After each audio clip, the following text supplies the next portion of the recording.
Oke, bisa dimulai nggih? Nunggu. Enggak. Sik. Hmm, udah. Moderator siapa?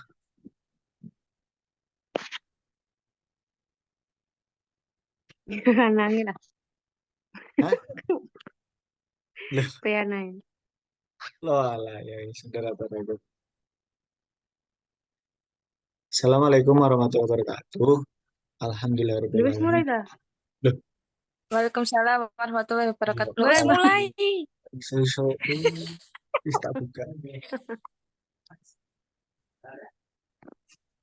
Assalamualaikum warahmatullahi wabarakatuh. Waalaikumsalam Waalaikumsalam warahmatullahi wabarakatuh. warahmatullahi wabarakatuh. Alhamdulillah. Terima kasih kepada teman-teman semuanya dan yang saya juga kepada dosen mata kuliah pada siang hari ini. Pada hari ini kami kelompok 8 ingin mempresentasikan eh, mata kuliah pada hari ini dengan judul kekerasan dalam rumah tangga. Sebelumnya, kami memperkenalkan kelompok kami, kelompok 8. Yang pertama adalah Afifatul Karimah, NPM 221010120039, dan saya sendiri Ahmad Jazul Alamin 221010120040, dan yang ketiga adalah Laila Nimatul Khalifah 221010120041. Mungkin untuk selanjutnya adalah presentasi kekerasan dalam rumah tangga yang hal itu akan disampaikan oleh kami. Monggo kepada yang bertugas kami saya persilakan. Baik, terima kasih atas waktunya. Saya akan memulai presentasinya. Yang pertama yakni pengertian KDRT atau disebut dengan kekerasan dalam rumah tangga. Kekerasan terhadap perempuan dalam rumah tangga adalah setiap tindakan kekerasan verbal maupun fisik, pemaksaan atau ancaman pada nyawa yang dirasakan pada seorang perempuan, apakah masih anak-anak atau sudah dewasa, yang menyebabkan kerugian fisik atau psikologis, penghinaan atau perampasan kebebasan, dan yang melanggengkan subordinasi perempuan. Menurut Undang-Undang Nomor 23 Tahun 2004 tentang penghapusan kekerasan dalam rumah tangga adalah setiap perbuatan terhadap seseorang, terutama perempuan, yang berakibat timbulnya kesengsaraan atau penderitaan secara fisik, seksual, psikologis, dan atau penelantaran rumah tangga, termasuk ancaman untuk melakukan perbuatan pemaksaan atau perampasan kemerdekaan secara melawan hukum dalam lingkup rumah tangga. Next. Yang kedua yakni bentuk-bentuk KDRT. Yang pertama ada kekerasan fisik. Kekerasan fisik adalah perbuatan yang mengakibatkan rasa sakit, jatuh sakit, atau luka berat.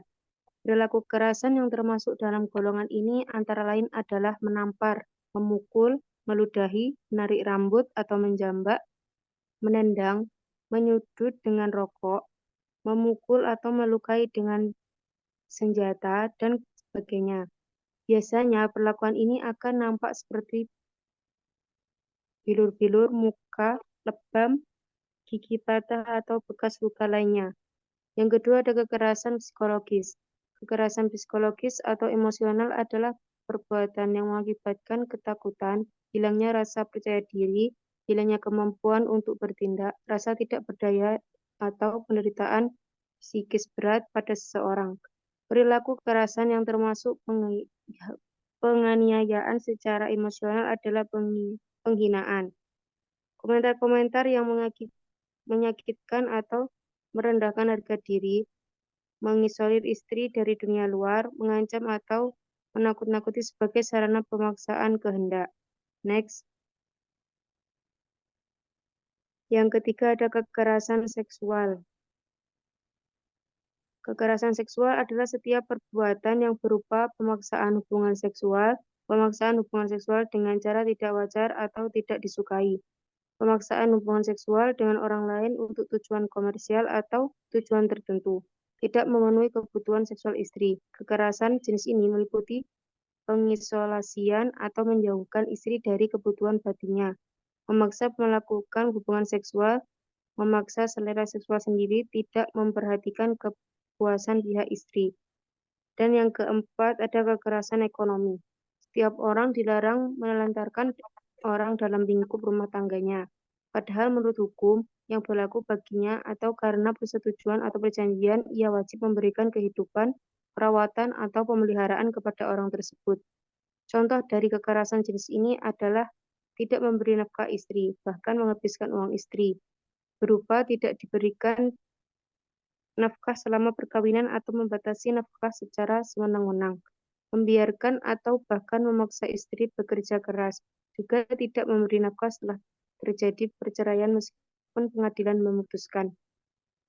Sekian presentasi dari saya, selanjutnya akan dilanjutkan oleh rekan saya. Baik, saya akan melanjutkan presentasi dari kelompok kami, yaitu latar belakang terjadinya KDRT. Yang pertama, perselingkuhan. Salah satu penyebab KDRT di Indonesia adalah perselingkuhan. Perselingkuhan dapat terjadi ketika suami terlibat dalam hubungan dengan perempuan lain, baik sebagai istri atau pasangan yang sah, maupun sebagai suami yang memiliki istri lain. Perselingkuhan ini dapat mempengaruhi terjadinya kekerasan fisik dan seksual dalam rumah tangga. Yang kedua, masalah ekonomi. Aspek ekonomi juga menjadi penyebab KDRT di Indonesia. Hak nafkah adalah hak yang dimiliki oleh istri atau anak terhadap ayahnya. Namun, ketika hak ini tidak dihormati atau diabaikan oleh seseorang ayah, dapat timbul kekerasan ekonomi. Kekerasan ekonomi ini dapat memicu konflik dan ketidakharmonisan dalam keluarga. Next. Yang ketiga, campur tangan keluarga. Campur tangan anggota keluarga dari pihak suami sering kali menjadi penyebab KDRT. Keterlibatan keluarga dalam urusan perkawinan dapat menciptakan ketegangan dan konflik di antara pasangan suami istri. Anggota keluarga yang terlalu ikut campur dalam kehidupan rumah tangga pasangan dapat memperburuk situasi dan memicu terjadinya kekerasan fisik dan psikologis. Yang keempat, kebiasaan judi. Seseorang sedang memainkan judi baik secara tradisional maupun online. Bermain judi adalah kegiatan yang dilarang baik oleh hukum maupun agama. Praktek perjudian seringkali menyebabkan masalah keuangan yang signifikan bagi pasangan suami istri. Tekanan finansial akibat utang akibat judi dapat menciptakan lingkungan yang tidak stabil di dalam rumah tangga, yang pada akhirnya dapat memicu pertengkaran dan kekerasan dalam rumah tangga. Next. Yang kelima, penggunaan narkoba. Penggunaan narkoba juga menjadi faktor yang signifikan dalam terjadinya KDRT. Pasangan suami istri yang terlibat dalam penyalahgunaan narkoba cenderung mengalami konflik yang lebih sering dan kekerasan yang lebih intens. Penggunaan narkoba oleh suami dapat menyebabkan perubahan perilaku yang drastis, penurunan kontrol diri, dan peningkatan kecenderungan terhadap kekerasan. Perempuan yang memiliki suami pengguna narkotika memiliki resiko 2 kali lebih tinggi untuk mengalami kekerasan fisik atau seksual dibandingkan dengan yang tidak memiliki suami pengguna narkotika. Yang keenam, perbedaan prinsip antara suami dan istri juga dapat menyebabkan konflik dan penyebab KDRT di Indonesia. Meskipun pasangan telah bersatu dalam kata pernikahan, tetapi perbedaan dalam pandangan hidup, nilai-nilai, dan prinsip dapat menciptakan kesenjangan yang sulit untuk diatasi.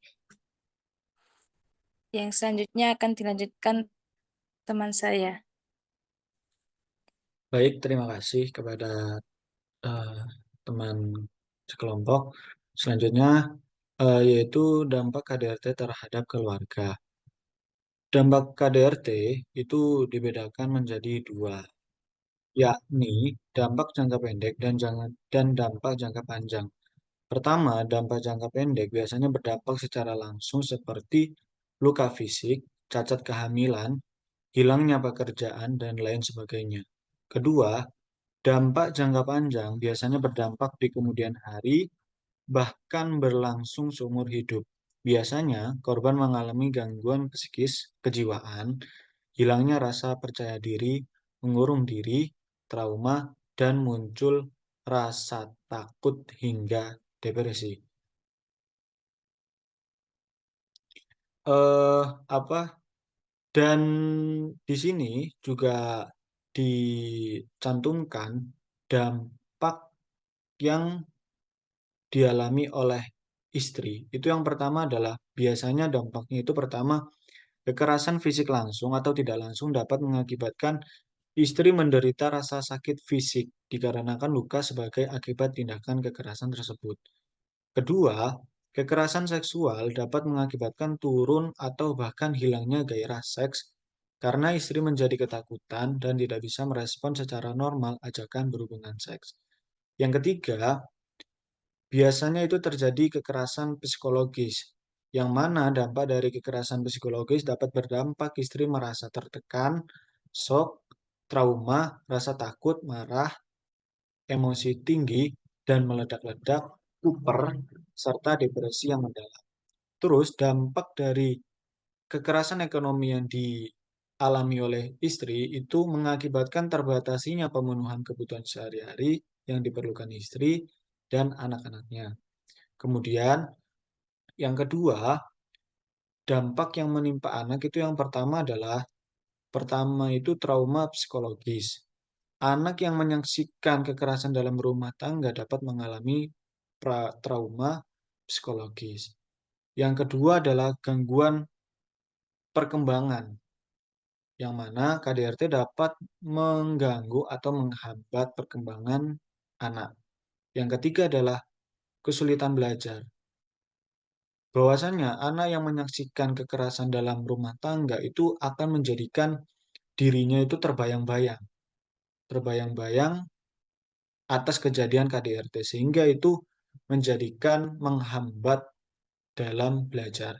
Yang keempat, itu anak menjadi berperilaku agresif. Jadi ketika anak menyaksikan atau melihat fenomena atau kejadian KDRT, menjadikan anak ini menjadi mempunyai emosi yang terpendam, amarah, dan sehingga itu menjadi anak tersebut itu agresif. Ya, itu dari kelompok kami, dari kelompok 8 terkait presentasi kekerasan dalam rumah tangga, bahwasanya kekerasan tidak hanya melulu dari fisik saja, tetapi bisa dari psikologis, dari seksual, yang mana ketika istri tidak terpenuhi kebutuhan batinnya itu juga termasuk kekerasan dalam rumah tangga, dan yang keempat itu adalah ekonomi. Jadi ketika ada empat ini, pihak istri itu bisa mengajukan atau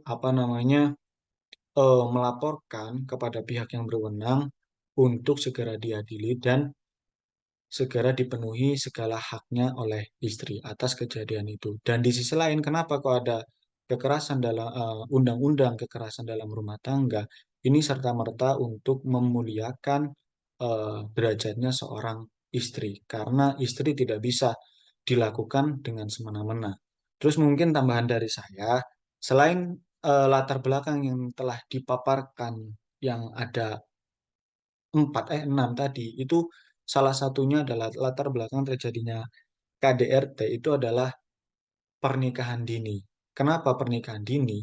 Karena terkadang seorang pelaku dari pernikahan dini itu ada salah satu dari mereka itu yang masih belum mempunyai mental yang cukup. Sehingga dalam melakukan perjalanan pernikahannya, ketika dia dihadapkan dalam suatu permasalahan-permasalahan, dia belum cukup matang dalam mental, yang akhirnya itu terjadi keributan, masalah yang semakin besar tidak diselesaikan dengan baik, yang akhirnya terjadi kekerasan dalam rumah tangga. Mungkin itu saja presentasi kami dari kelompok 8. Kurang lebihnya kami mohon maaf yang sebesar-besarnya. Wallahul muwaffiq ila aqwamit thoriq. Wassalamualaikum warahmatullahi wabarakatuh. Sekian dan terima kasih. Waalaikumsalam warahmatullahi wabarakatuh.